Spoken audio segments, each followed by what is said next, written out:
हे हाती परडी कुंकू भाळी अंतरी तेवली ज्योती ग भंडाऱ्याची मुठ उधळली पाप जळली कोटी ग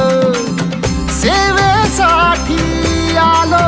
दुरुनी तूच जीवाचा